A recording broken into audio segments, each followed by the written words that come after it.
My stepsister ran off with my fiancé a week before our wedding, sent taunting postcards for months, and now has the nerve to ask me for help. I, 28, female, was engaged to my boyfriend from college about 4 years ago. We had been together throughout college and then got engaged at the age of 23. We were engaged for a year, but a week before our wedding, he took off with my stepsister. My ex-fiancé Greg, 28, male, and my stepsister Melissa, 28, female, eloped a week before we were supposed to get married and left nothing but a letter for me, where Greg mentioned that he had started an affair with Melissa a couple of months after we got engaged and had realized that he couldn't get married to me because that would be unfair to both of us and also to Melissa because they were the ones actually in love. He said that he believed that the universe had just used me to lead him to his true love, so he couldn't be with me anymore and cheat us all out of a happy future by marrying me. And that was it. They ran away, and I didn't see them again until recently. Greg's parents covered the entire cost of the wedding, and I didn't have to pay anything because they were so embarrassed by what their son had done. But that was pretty much the last interaction that I had with his family since we had nothing more left to talk about. My family, however, was more than embarrassed. My parents were livid, and my father had actually started considering hiring a private detective so he could track down where the two of them were and drag them back home for answers. Just to let you know, my father is actually my stepdad, but he has been my father ever since I was really little, and I have always addressed him as such because to me, he's my only father, and I have never known my biological dad. My dad had left our family shortly after I was born, and my mother never met him again as he had signed away his rights over me, and they had never been married. She then married my father when I was 8 years old. Melissa and I used to go to the same school, and that's how our parents met each other, but for some reason, Melissa decided that she didn't like me and then went on to treat me badly for the next couple of years. She was a bully in the truest sense of the word, and she and her friends would constantly pick on me when we were at school. It didn't even stop when we got home. She would just keep looking for opportunities to make me feel bad. I did complain to my parents several times and they tried to reprimand her, but it was just not enough. And she wasn't even scared of our parents, so she continued to bully me. And my years in school were a total nightmare because of her and all her cronies. Just like my dad was not in the picture, Melissa's mom wasn't around either. But that was because her mother had passed away a few years after she was born. Her mother had passed away in the middle of the night from an epileptic episode, so anytime that my mother tried to discipline her, she would tell her that she had no right to scold her because she wasn't her real mom. My father did try to get her to stop bullying me, but it didn't work because she just wasn't scared of anything. They had tried everything, from scolding her to trying to talk to her nicely, but nothing ever got her to stop picking on me. Occasionally, they would even threaten to send her away, and she would dare them to do it because she knew that they were all empty threats. And that was just her in middle school, so with time, she only got much worse.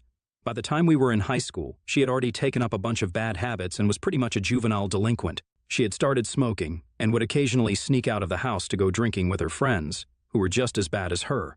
It wasn't until she got arrested with her friends one night for breaking into somebody's house while drunk that our parents finally decided to send her away and get her the help that she obviously needed. After a few weeks of begging and protesting, my parents finally got her to go to a rehabilitation center for troubled teens. She wasn't happy about it, but my father had been very firm and had said that if she wanted to live with us and be a part of this family, then she would have to get better because he couldn't allow this behavior to go on and let her trouble everybody else. Since she was becoming a menace to society, she left in her last year of high school and didn't come back until we had already graduated, since she had enrolled in a school near the rehab center and was living with her aunt. I didn't see her for those couple of years, mostly because I wasn't interested in how my biggest bully was doing. My parents would visit her every weekend and would ask me if I wanted to come along, but the answer to that was always no. Her friends started ignoring me and pretending like I didn't exist after she left, which improved my high school experience considerably since now I didn't have anyone bullying me constantly. Melissa had continued with her education in rehab and then came back.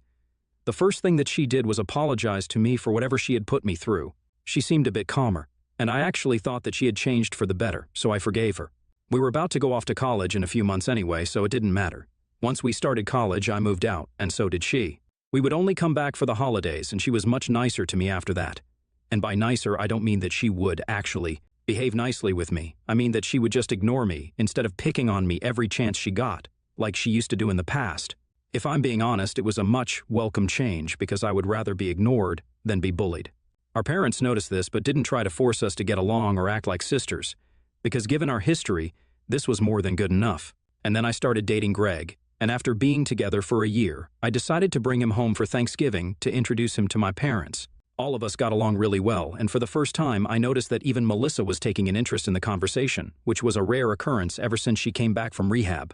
She and Greg were actually getting along, and after I started dating him, she started expressing more of an interest in being friends with me and would often reach out to me to just talk, which she never did before. I didn't understand what was going on, and I had a tiny suspicion that maybe she had a thing for Greg. So one day I decided to just ask her if the real reason she was trying to be friends with me was because of Greg or something, because I was paranoid. She laughed at that and told me that that wasn't the case, but Greg had mentioned what a great relationship he had with his siblings at our first dinner together while talking about his family, and that's what had made her rethink the way she had been behaving with me ever since she came back. That was why she was trying to make amends and improve our relationship. It had nothing to do with Greg directly, but he had definitely played a role by being the catalyst and forcing her to think about our relationship.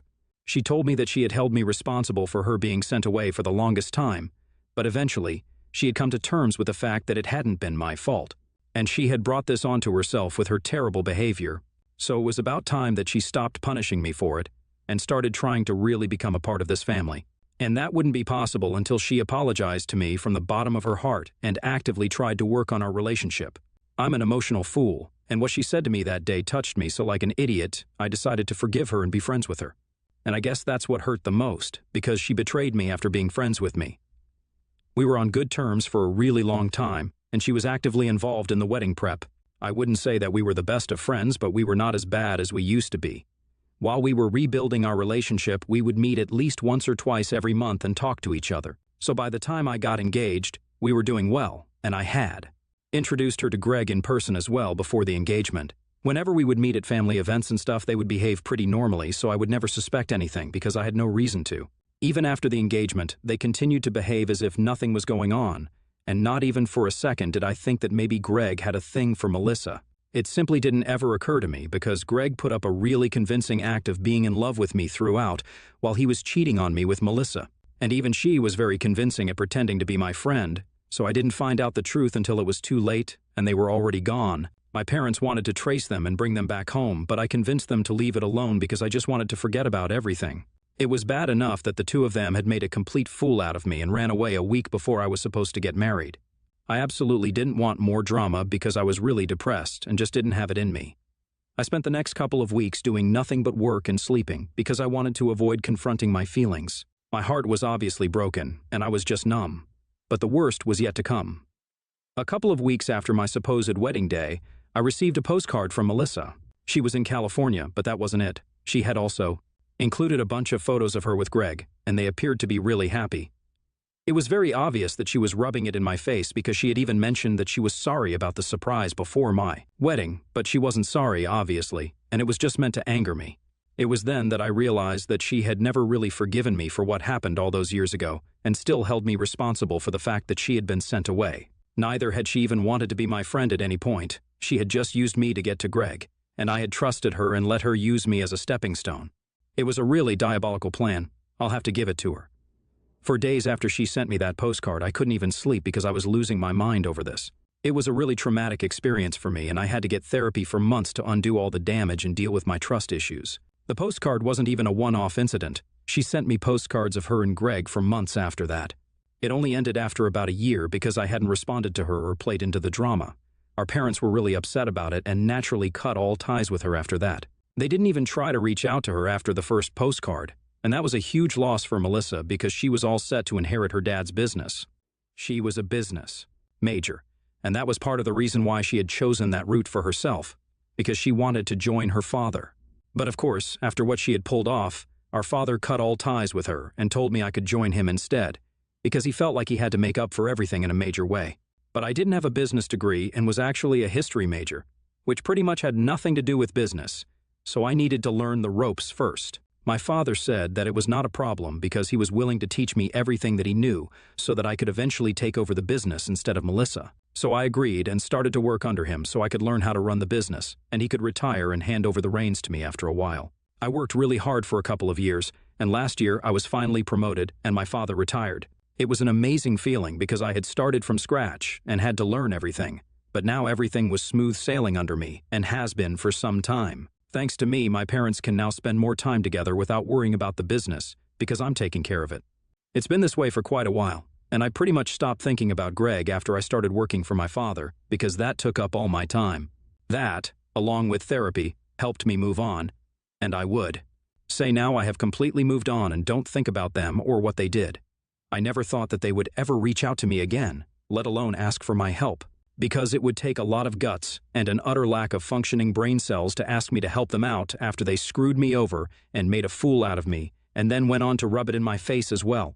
But I guess that Melissa and Greg really do lack brain cells, because they did reach out to me a few days back. I was at home because it was the weekend, and around lunchtime, I heard someone frantically ringing my doorbell. I thought it was the pizza that I'd ordered, so I didn't think much of it. When I opened the door, I received the biggest surprise of my life when, instead of a delivery guy, I found Melissa standing outside my house, looking really worried. I didn't know what to say, so I just silently waited for her to say something. While looking at her, I realized that she was definitely here to ask for help because she was looking destitute, and her appearance gave her away. Even as a kid, Melissa always used to dress well, but when I saw her, she was dressed in old clothes which were all faded and had obviously been purchased a really long time ago. Her jeans were way too short, and she herself looked like she hadn't been eating. I had already made up my mind that whatever she was about to ask me, the answer was going to be no. So when she said that she needed me to help her out because she and Greg had been struggling for a really long time, ever since he lost his job a couple of months ago. He had started drinking instead of looking for a new job.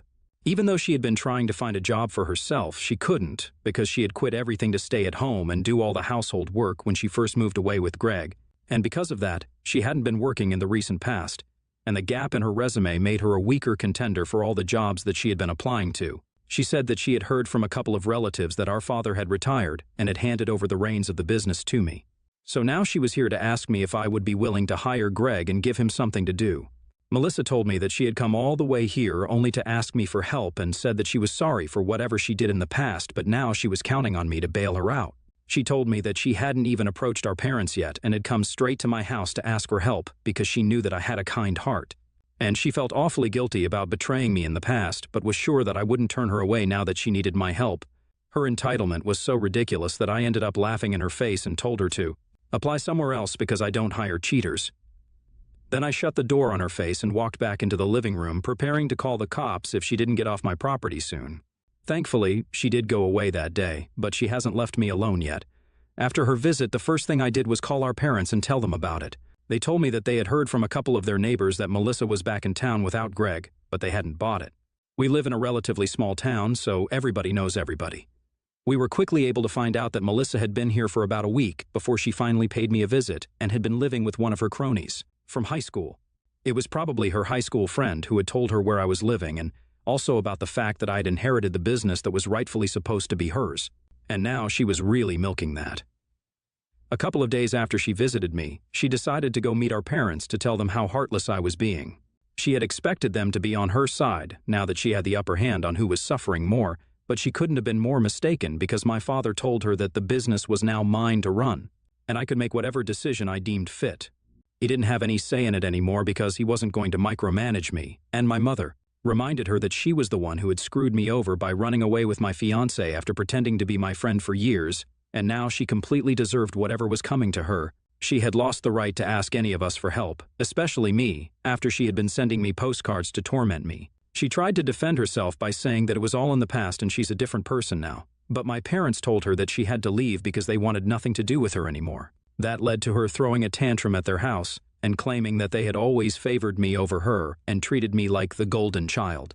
She told my father that, in spite of being his own flesh and blood, he had never treated her like that, and acted as if I was his only daughter and she was worth nothing to him. When he told her that he had made more allowances for her behavior in the past than any other parent in the world would, she said that it still didn't matter. I had everything that she was supposed to have, including the business that I was showing off about. She said that it wasn't even her fault that Greg had fallen for her and wanted to spend his life with her instead of me, but for some reason, she was the one being punished for it. And she claimed that the postcards that she had sent were meant to be a genuine apology, and she wasn't even trying to torment me. Honestly, I haven't been able to stop thinking about that since my father told me what she said. In a way, it's true that she was supposed to inherit this business and be in my place, but she really lost it because of her own actions. I had no part to play in that. I never told my father to cut her out of his life and hand over the business to me. He did it of his own volition, and it feels kind of unfair for her to blame me for doing this also. So the thing that she said about me being the golden child is absolutely not true, but I can see why she would feel that way, because in her head, she was the one who was sent away because I complained about her and her incessant bullying. A parent deciding to send their kid away is a really big deal, and I know it was rough on my father. But again, that's not his fault or my fault. If he hadn't taken the necessary steps to prevent it, Melissa might have turned out to be a criminal or something because that's the way she was going. Apart from that, I don't really think she was trying to apologize with the postcards and was probably just trying to cover it up by saying that it was supposed to be a genuine apology. I just feel bad for her because her husband turned out to be completely useless, and now she has to bail him out for that. She actually came to me, and I can't imagine how difficult that must have been for her. So I kind of regret treating her the way that I did. I have everything now, and she has nothing, so I can't help but feel sorry for her. That's just who I am as a person. Besides, it has been a long time, and I don't feel like holding on to that grudge anymore, but I also don't want to help her out in any way. The most I can do is give them my sympathy, but I really don't want to hire them or help them out with money. I think it's enough that I even feel bad for her after everything that she put me through. Most people probably wouldn't bat an eye. The only reason I even feel bad for her right now is because this business was actually supposed to be hers, and now that I'm in a position of power, I'm finally getting back at her, and I just feel like it's not right. It might be because of what she said about me being the golden child, or maybe just plain old imposter syndrome, but I feel weird about this. So, AITA for refusing to hire my ex-fiancé, who eloped with my stepsister, now that they're struggling with money, and help them out? Update 1. I haven't had any idea what to do, and the comments here just confused me even more because some of you said that I was doing the right thing by turning them away. And the other half said I had always been the golden child, and that is why Melissa started to act out. So this wasn't as helpful as I had thought it was going to be. I decided to talk to my parents because every single time that I have had to face problems in my life, I have always approached my parents for advice, and I did the same this time as well. They told me that I had no reason to feel sorry for Melissa because everybody had gone above and beyond to try and make her a better person. But if she wasn't willing to turn over a new leaf at any point in her life, then there was not much that we could do for her. My father told me that he had every intention of letting her take over the business had she behaved herself and been a good daughter, but she failed at everything and made a total mockery out of our family. After that, she would be a fool to expect him to let her take over or even be a part of the family anymore. That made me feel considerably better because talking to my parents always does, so I'll try not to let myself feel guilty about things that I don't do anymore. Update 2. About 1 week has passed since Melissa showed up at my door, and since her visit to my parents, we haven't heard from her. I almost thought that she had gone back to California to Greg until today, when she showed up at my workplace to make a scene. It was horrible because she just walked into the place since she had known the ins and outs ever since she was a child, and got in without alerting security quite easily. Then she went on to take her place in front of my office and started to shout about how I had stolen this business from right under her nose by pretending to be a good little girl for our parents and constantly being a bootlicker so they would approve of me. Apparently, I was responsible for vilifying her by falsely accusing her of bullying me throughout our childhood, and even talking my father into sending her to rehab just so I could cement my position as the golden child of the family. She went on to announce that this business was supposed to be hers, but now I was refusing to even let her be a part of it because I was jealous that Greg had chosen her over me, unlike our parents, who had always favored me. Since I wasn't used to being looked over, I supposedly lost my mind and turned our parents against her. When I heard the yelling, I decided to go out and check it out for myself after calling security. I tried to tell her to shut up, but she went on for a good few minutes until she was finally thrown out of the building. I decided to call my dad before calling the cops to get his opinion, and he was furious, so he told me to go right ahead and call the police. Thankfully, when the cops showed up, she was still lurking nearby, probably waiting for me to leave the building so she could yell at me or maybe do something worse, like physically attack me. The cops took her away and charged her with trespassing and disturbing the peace, but they're minor charges and she can probably get off with either just a fine or maybe community service, worst case scenario. But it's certainly going on record, and that's never good. I told my dad that she had been charged and arrested and expected him to be a little upset about it. But he only seemed exasperated and told me that he was just tired of this and wanted a break from having to deal with her insanity. I honestly feel bad for him because it can't be easy having a daughter like Melissa and being blamed for everything that goes wrong in her life, even though most of the time it's her own fault. Honestly, we have all been really patient. Update 3. Okay, so I think Melissa has returned to California because it's been a couple of days and we haven't heard from her, which is weird because we expected her to lash out at us after her arrest. But my dad asked around, and was told that a couple of people saw her heading towards the airport the other day, so I'm assuming that she has left. It's honestly a huge relief that she is gone now because I was genuinely afraid that she was going to try to do something explosive to get our attention next, and that's always bad news. I don't know what she's going to do about the whole situation with Greg now because it seems unlikely that she's going to get help from anyone else after this. I just hope that she finds something to do and gets out of this mess. And no, I'm not even being kind or compassionate right now. I have very selfish reasons to say this, and it's because I know that if she doesn't find a way out of this mess, then she will just come back here with Greg and bother us some more, and I don't want that. So I genuinely hope and pray that either she or Greg finds a job and are able to support themselves. Either way, I don't have to hear from her for a couple of weeks at least. And I'm relieved that this nightmare is over.